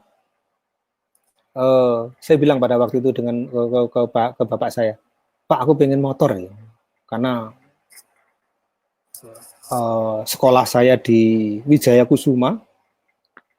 Sementara saya sendiri tinggalnya di Pumbungan, di dekat Beratang, dan itu jauh gitu. Setiap kali saya harus naik ke Bemo dengan sebelumnya berjalan kaki ke jalan raya, dan kemudian turun itu pun tidak langsung di depan sekolah, masih harus jalan lagi. Saya bilang, Pak, saya ingin punya motor. Ya ora apa-apa, nek kowe pengen duwe motor, duwe sepeda motor, yo nabung.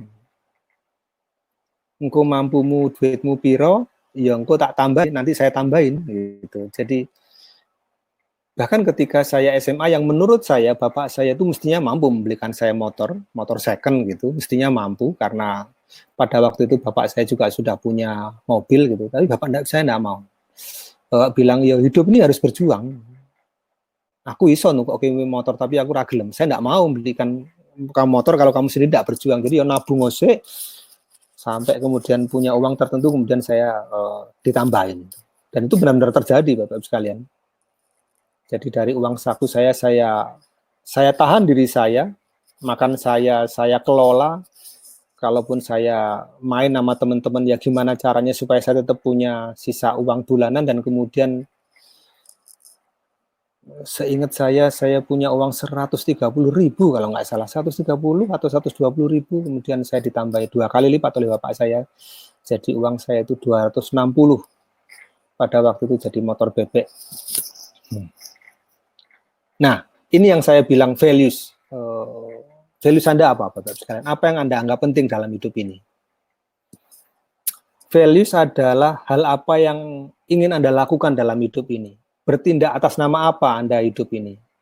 Dan ini menjadi landasan kita berperilaku.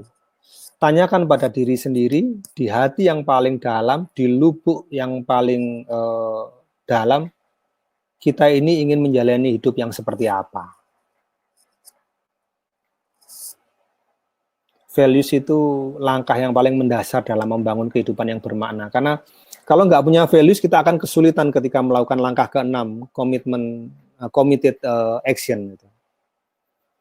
Dan values ini sekaligus nanti akan mempermudah ketika kita selesai melakukan latihan yang keempat tadi. Latihan keempat tadi apa ya? Self-context gitu. Begitu kita bisa memisahkan diri dari diri kita ketika kita jadi penonton gitu, kemudian kita tahu problematika kehidupan kita, dan kemudian kita akan mencari solusi, values ini akan membantu kita. Jauh lebih mudah bagi kita mencari solusi ketika kita punya values. Values ini seperti kompas, memberikan arah supaya kita tetap on the track gitu. Si Russ Harris di bukunya X itu bilang bahwa values itu seperti kompas yang mengarah ke barat gitu. Itu membantu kita supaya apapun yang kita lakukan, berjalan atau berlari, naik sepeda atau naik motor, tetap arahnya ke barat gitu loh. Bahwa cara itu bisa menyesuaikan tapi arahnya ke barat. Apakah pernah sampai? Barat itu tidak akan pernah sampai, Bapak Ibu sekalian. Ini yang menarik. Barat itu tidak akan pernah tercapai karena sampai di titik manapun masih ada sisi di barat kita gitu. Jadi values itu arahan supaya kita berjalan seperti yang kita inginkan, dan dimanapun kita berada, selalu saja ada kehidupan yang lebih baik yang sesuai dengan values kita. Ya, yang paling mudah buat saya ya kalau saya menceritakan bapak saya itu, karena di setiap level kehidupan bapak saya itu, ya itulah perjuangan untuk menjadi lebih baik. Know what's important, ketahuilah apa yang penting dalam hidup kita. Latihannya bagaimana, Pak?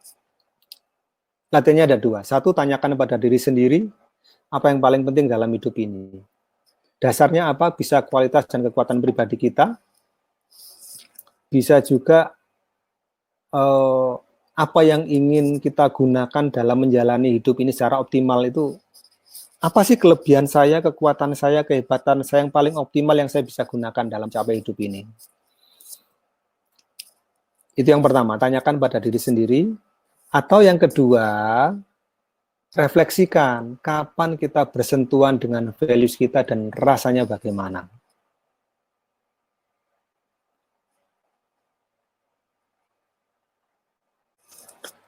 Mudah bagi saya menjawab pertanyaan kedua itu karena di setiap level kehidupan saya selalu diminta untuk berjuang oleh bapak saya. Ketika saya lulus SMA, saya kuliah di Jogja, motor saya sudah semakin tua dan nggak mungkin saya bawa ke Jogja. Saya bilang pada bapak, Pak, saya ganti motor. Ya ora apa-apa, motormu sing lawas dolen. Tambah ono duitmu onone piro, engko tak tambahin. Jadi di in all level saya memang dipaksa untuk berjuang. Motor yang lama saya jual di Surabaya, tahap-tahap awal di Jogja saya nggak punya motor, di situ kesempatan saya untuk lagi-lagi menabung. Dari hasil tabungan saya itu, kemudian saya tambahkan dari hasil penjualan motor saya itu, kemudian saya dapat tambahan. Saya ingat betul Bapak Ibu sekalian, ketika saya kuliah, uang kiriman saya itu 60.000 per bulan. 60.000 itu 20.000 itu habis untuk kos. Kos saya itu 1 bulan 20.000. Dan itu bukan kos yang jelek, karena saya tahu beberapa teman saya ada yang kosnya 15.000, ada yang kosnya 17.000, tapi itu juga bukan kos yang sangat bagus, karena saya tahu juga ada beberapa teman yang kosnya sampai 30.000, 50.000. Anda tahu 50.000 itu sudah berapa kali lipat dari kos saya gitu. Jadi uang yang saya kelola dalam 1 bulan, murni saya kelola itu sebenarnya 60.000. 60.000 itu untuk makan sehari 3 kali selama 30 hari, saya beli bensin atau fotokopi, kemudian ya mungkin untuk beli alat tulis, beli buku gitu. Gimana caranya saya harus tetap nabung supaya saya bisa punya uang tambahan untuk mengganti motor saya yang lama. Nah, apa yang paling penting dalam hidup Anda dan kapan itu bersentuhan dengan hidup Anda? Contoh lain, Bapak Ibu sekalian, ketika kuliah, saya itu masuk di dalam kelompok pecinta alam. Namanya juga kelompok pecinta alam, jadi sering beraktivitas di luar, naik gunung, panjat tebing, gitu. Arung jeram yang paling sering gitu. Saya bisa merasakan bahwa saya menjadi bagian dari alam itu. Jadi ketika saya menjadi bagian dari alam itu, saya merasa sering sekali sedih kalau ngelihat ada kotoran di sungai atau di gunung, ya tanpa ada perasaan keberatan itu saya bisa ambil sampah itu. Jadi itu saat-saat di mana saya ketemu dengan value saya, dan ketika kita ketemu dengan value saya akan melakukannya dengan ringan hati, dengan mudah gitu, tanpa ada rasa berat gitu. Nanti kita akan latihan apa yang penting bagi kita, dan kemudian kapan kita pernah bersentuhan dengan rasa itu. Terakhir, Bapak-Ibu sekalian, committed action atau tindakan yang berkomitmen. Tindakan yang berkomitmen ini merupakan pengejawantahan atau manifestasi dari values tadi. Do what it takes, lakukan saja apa yang perlu, lakukan saja apa yang penting. Melakukan dan memperbesar pola-pola tindakan yang efektif berdasarkan values tadi.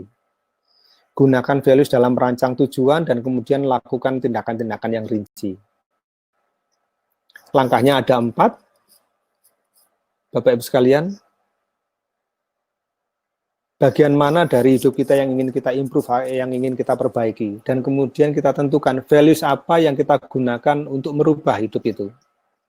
Kemudian kita desain tujuan hidup kita berdasarkan values tadi. Values Anda adalah values kejujuran mungkin, atau kerendahan hati, perjuangan hidup, atau values itu adalah menjadi rahmatan lil alamin, membersihkan sampah di sungai, atau saya tidak tahu apa values Anda. Dan kemudian lakukan dengan sepenuh hati. Nomor 4 itu tidak sulit, Bapak-Ibu sekalian, ketika kita sudah tahu values kita. Yang sulit adalah bagian mana yang ingin kita rubah dalam hidup ini, dan kemudian values apa yang paling cocok untuk merubah itu. Latihannya bagaimana? Latihannya tetapkan tujuan secara spesifik, values apa yang melandasinya, dan lakukan. Kira-kira itu yang bisa saya sampaikan. Saya akan cek lagi kalau misalnya ada yang mau ditanyakan.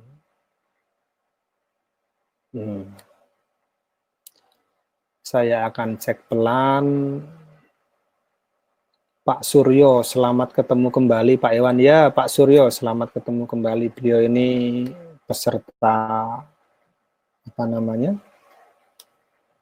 peserta coaching yang krisis kemarin, pandemi.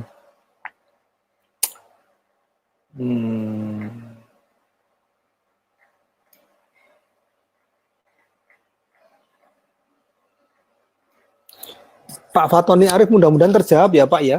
Prioritas yang terbaik itu yang seperti apa? Sifatnya sangat personal Pak, sangat personal. Apa yang paling penting, apa yang kita anggap paling penting dalam hidup ini?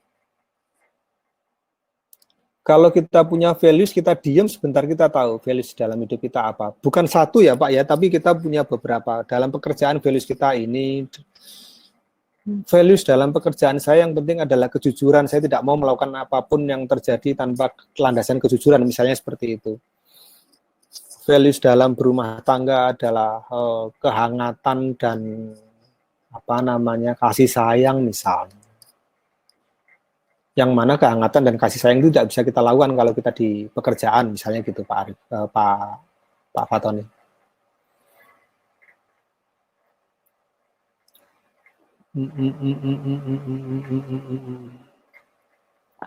Ibu Kurnia atau Pak Kurnia ini, mohon maaf kalau saya salah. Posisi spiritual untuk 6 aspek itu agar fleksibel secara psikologis di mana ya Pak? Bagaimana mempraktekkan spiritualitas dalam aplikasi X ini? Nah, ini yang menarik. Saya harus jawab dari dua sisi, Bu Kurnia atau Pak Kurnia. Aspek spiritualitas. Saya harus katakan kalau berdasarkan buku di X itu, spiritualitas memang tidak dibahas secara khusus, Bu. Memang tidak dibahas secara khusus. Tetapi saya membayangkan rasanya kok spiritualitas itu tempatnya di values itu. Kalau kita punya nilai-nilai spiritualitas, itu rasanya kemudian seluruh aspek kehidupan kita akan kita arahkan ke sana, gitu. Khususnya di dalam committed action, tindakan yang berkomitmen itu, Bu. Dan bisa jadi ketika kita melakukan proses present moment itu bisa juga menggunakan spiritualitas bahwa kita adalah bagian dari wayang tadi, wayang yang dimainkan oleh Allah tadi, bahwa ya Allah sepenuhnya saya terima hidupku hari ini di sini, perasaanku dan pikiranku karena ini semua adalah kehendak-Mu. Ini jawaban saya pribadi, Bu, bukan berdasarkan si Ras Harris, bukan berdasarkan buku itu. Jadi mudah-mudahan dipahami bahwa saya merespon dari dua sisi. Dari buku itu memang tidak secara khusus membahas tentang spiritualitas, tetapi rasanya spiritualitas itu bisa ada dimanapun, khususnya di values dan acceptance. Kalau Ibu belajar tentang self di Total Solution Training, di situ jelas sekali bahwa acceptance itu bentuknya adalah ridho. Ridho itu menerima apapun yang diberikan oleh Allah yang terjadi pada hidup ini dengan lapang dada. Mudah-mudahan bisa diterima ya, Bu. Pak Endi, Pak Iwan, apakah values itu pasti sesuatu yang positif? Mestinya iyalah, Pak. Kalau values itu bukan sesuatu yang positif, ngapain harus dipertahankan?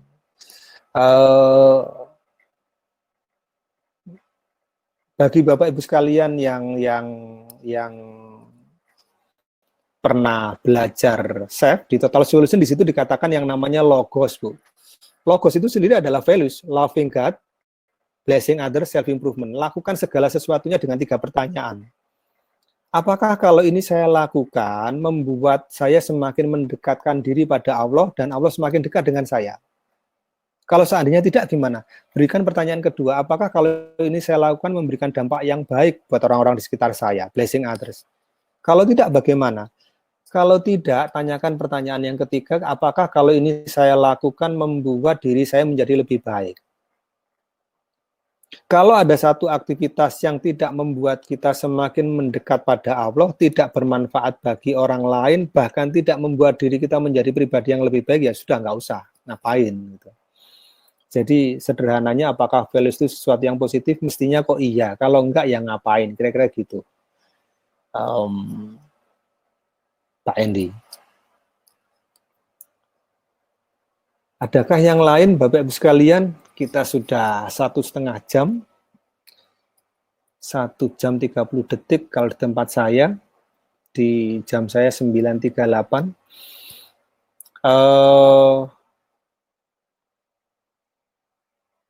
Saya akan kembalikan forum ini kepada Pak Faiz, dan silahkan kalau Bapak Ibu sekalian ada yang mau ditanyakan. Kalau tidak, saya akan ingatkan Bapak Ibu sekalian, malam ini kita bisa belajar tentang diffusion. Saya akan kembali ke slide yang pertama.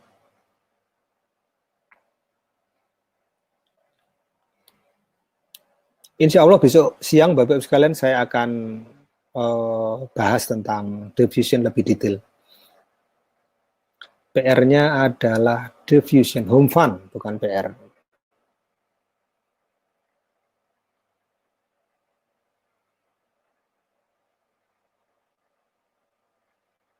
Nah ini, malam ini sampai besok pagi Bapak Ibu sekalian, belajar mengamati pikiran kita sendiri. Ambil satu peristiwa yang menyakitkan atau ambil peristiwa yang stressful, dikejar deadline misalnya, atau bermasalah dengan bawahan, bermasalah dengan atasan misalnya, atau dikejar target gitu loh. Rasakan Anda sedang stres, kemudian pisahkan diri Anda dan Anda amati diri Anda tersebut. Perhatikan pikiran Anda. Adakah kata-kata atau gambar yang muncul, dan kemudian izinkan pikiran Anda berjalan-jalan, berkelebat, datang dan pergi. Kira-kira begitu. Ini PR-nya, Bapak Ibu sekalian. Semoga bisa dipahami, kita bahas besok siang.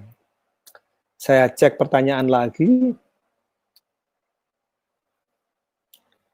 Oh, Pak Reva, kita ridho dengan yang diberikan Allah. Terus bagaimana dengan ikhtiar, Pak? Ya nggak gimana-gimana, Pak.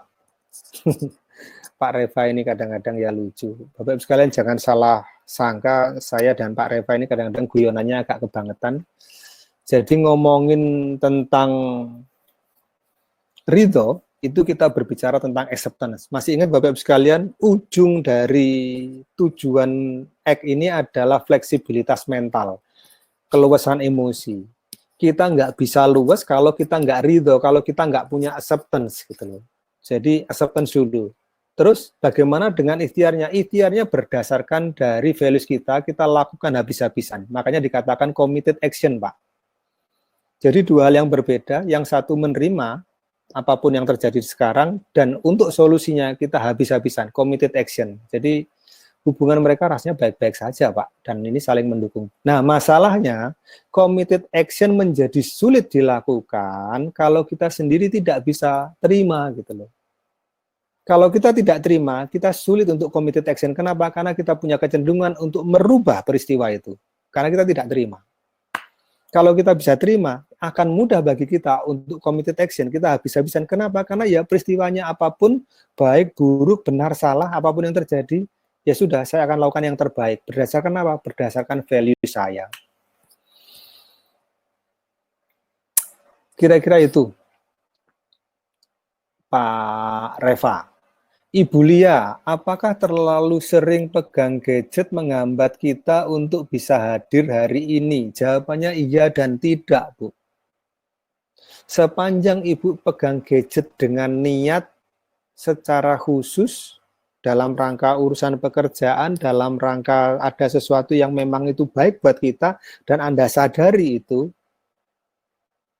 rasanya nggak masalah, karena pegang gadget itu sendiri Anda lakukan dengan present moment, dengan be here and now, dengan kehadiran Anda, hadir utuh sepenuh hati, hadir penuh, sadar utuh. Tapi seringkali gadget itu menjadi penghambat kita karena kita menempel dengan gadget, atau gadget menempel kemana-mana kita pegang, jadi bahkan kita tidak sadar bahwa kita sedang pegang gadget. Anytime kita tengok gadget kita, anywhere, anytime, anyhow, terus-terusan. Nah, itu yang membuat kita kemudian jadi nggak hadir, karena kita lekat, Bu. Jadi fusion, lekat dengan gadget itu. Jadi ya, Anda perhatikan bahwa Anda sedang pegang gadget gitu. Anda lakukan dengan sepenuh hati, khusyuk, here and now. Insya Allah itu akan membantu, Bu.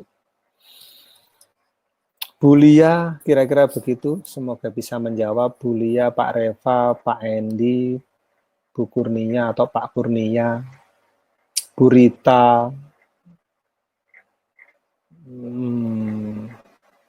Pak Fardani atau Bu Fardani. Rasanya sudah. Begitu Bapak Ibu sekalian, Anda perhatikan slide yang ini latihan kita malam ini sampai besok pagi, besok siang akan kita bahas insya Allah. Dan besok malam kita akan masuk ke latihan di poin kedua. Begitu Bapak Ibu sekalian, semoga bermanfaat, selamat berlatih. Selama seminggu ke depan kita akan latihan aspek ini satu persatu. Begitu Pak Faiz, saya kembalikan kepada Pak Faiz. Terima kasih Bapak Ibu sekalian, selamat malam. Assalamualaikum warahmatullahi wabarakatuh.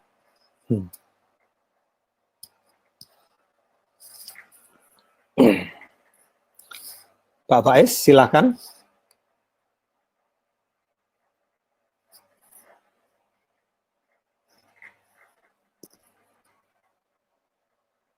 Saya kok tidak mendengar suaranya Pak Faiz ya?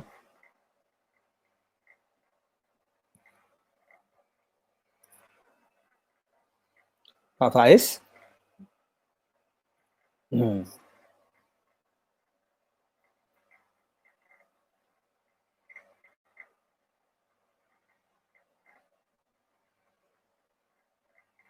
Baik,